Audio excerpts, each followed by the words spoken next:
নমস্কার সবাইকে, আমার রান্নার চ্যানেলে তোমাদের সকলকে জানাই স্বাগত।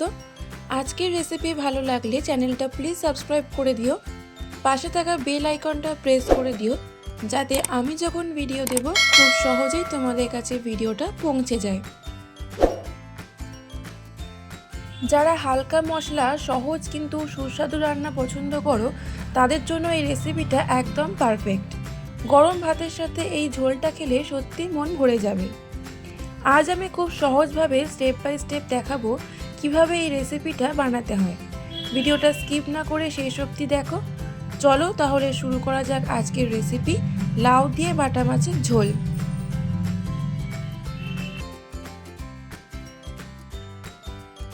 লাউ দিয়ে বাটা মাছের ঝোল বানানোর জন্য আমি এখানে 4 পিস বাটা মাছ নিয়েছি।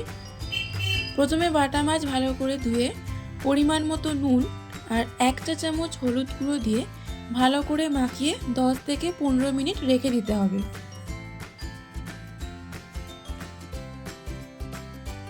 আলু আর লাউ ডুমো ডুমো করে কেটে ধুয়ে জল ঝরিয়ে রেখে দিয়েছি।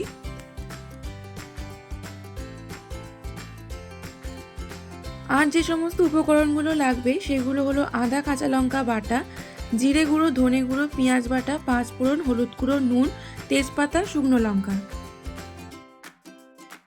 তারপর কড়াইতে পরিমাণ মতো সর্ষের তেল দেব। তেল গরম হয়ে গেলে নুন হলুদ মাখিয়ে রাখা মাছগুলো দিয়ে দেব। ভালো করে লাল লাল করে মাছগুলো ভাজতে হবে। মাছের একদিক ভাজা হয়ে গেলে অপর দিকটাও উল্টে ভালো করে ভাজবো। মাছ উল্টানোর সময় খেয়াল রাখতে হবে যাতে মাছ ভেঙে না যায়। মাছ ভাজা হয়ে গেলে একটা প্লেটে তুলে নেব। ওই তেলেই ডুমো ডুমো করে কেটে ধুয়ে রাখা আলু দিয়ে দেবো। 2 থেকে 3 মিনিট মিডিয়াম ফ্লেমে আলুগুলো ভেজে নেব। আলু ভাজা হয়ে গেলে তার মধ্যে দেব কেটে রাখা লাউ।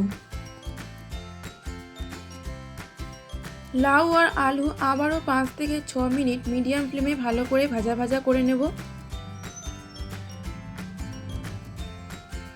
লাউ আর আলু ভাজা ভাজা হয়ে গেলে একটা প্লেটে তুলে রাখবো।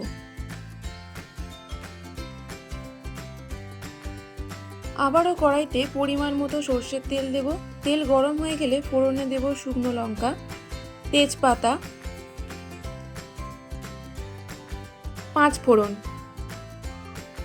হালকা নাড়াচাড়া করে ফোড়ন থেকে গন্ধ বেরোনো শুরু হলে তার মধ্যে দেব পেঁয়াজ বাটা।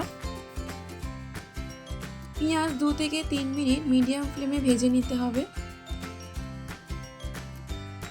পেঁয়াজ ভাজা ভাজা হয়ে গেলে তার মধ্যে ধনে গুঁড়ো, জিরে গুঁড়ো, সামান্য হলুদ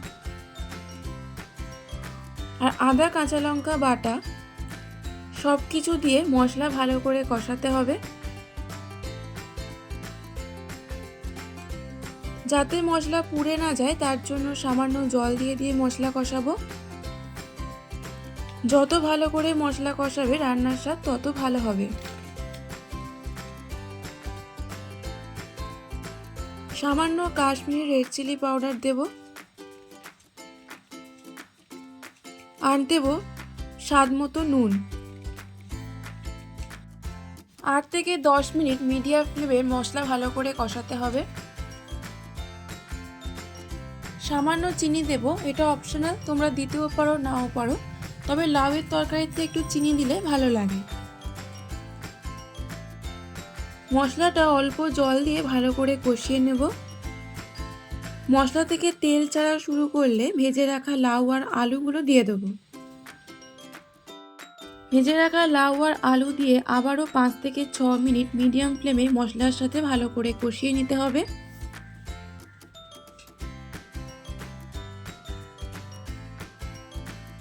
এরপর পরিমাণ মতো জল দিয়ে দেব। 7 থেকে 8 মিনিট পর ঝোল ফুটে উঠলে লাউ আর আলু সেদ্ধ হয়েছে কিনা দেখে ভেজে রাখা মাছগুলো দিয়ে দেব। মাছ দেওয়ার পর কিছুক্ষণ ফুটতে দেব। লাউয়ের তরকারি বেশি ফোটালে টক হয়ে যায়, তাই বেশিক্ষণ ফোটানোর দরকার নেই।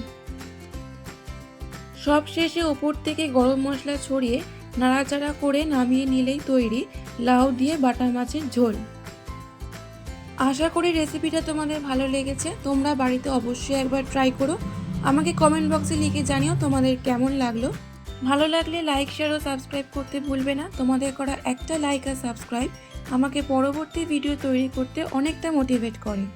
আবার দেখা হবে নতুন একটা রেসিপি নিয়ে। ততক্ষণ সবাই ভালো থেকো, সুস্থ থেকো।